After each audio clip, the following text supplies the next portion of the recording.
एक पती रेल्वे स्टेशनवर आपल्या पत्नीची वाट पाहतो. ट्रेन थांबते, प्रवासी उतरतात, पण पत्नी दिसत नाही. काही वेळाने समजतं की आपल्या पत्नीचा मृत्यू झालेला आहे, ते पण रेल्वेच्या एका टॉयलेटमध्ये. नेमकी घटना काय घडली तेच आज आपण या व्हिडिओच्या मार्फत जाणून घेऊ. नमस्कार मंडळी, मी उत्तम ठाकरे आणि तुम्ही पाहतायत आपला विषय. मंडळी, ही जी घटना घडली ही काचीगुडा जी एक्सप्रेस आहे त्यामध्ये घडली.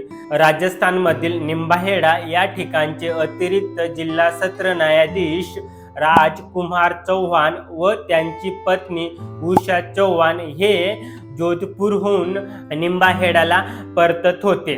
दोघंही ट्रेनमध्ये चढले. त्यांचं जे सीट होतं ते वेगवेगळ्या डब्यामध्ये आलं होतं आणि त्यांचा प्रवास सुरू झाला. स्टेशन आल्यानंतर निंबाहेडा या स्टेशनला उतरतात आणि आपल्या पत्नीची वाट पाहू लागतात, पण त्यांच्या पत्नी ह्या ट्रेनमधनं उतरल्याच नाही.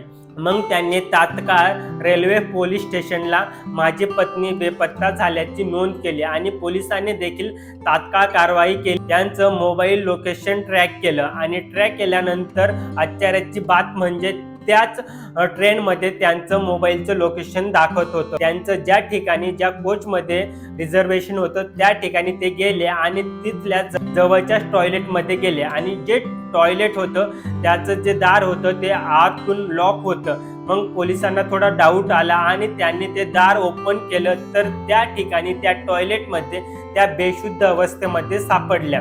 त्यांना तात्काळ जवळच्या हॉस्पिटलमध्ये नेण्यात आलं, पण उशीर झालेला होता. हॉस्पिटलमध्ये गेल्यानंतर डॉक्टरांनी त्यांना मृत्यू घोषित केलं. प्राथमिक तपासानुसार समोर आलं, डॉक्टरांनी सांगितलं की त्यांचा मृत्यू हा हार्ट अटॅकने झालेला आहे. तर मंडळी, थांबू आपण या व्हिडिओमध्ये. याच ठिकाणी भेटू पुन्हा एका नवीन व्हिडिओमध्ये. तोपर्यंत मंडळी, धन्यवाद.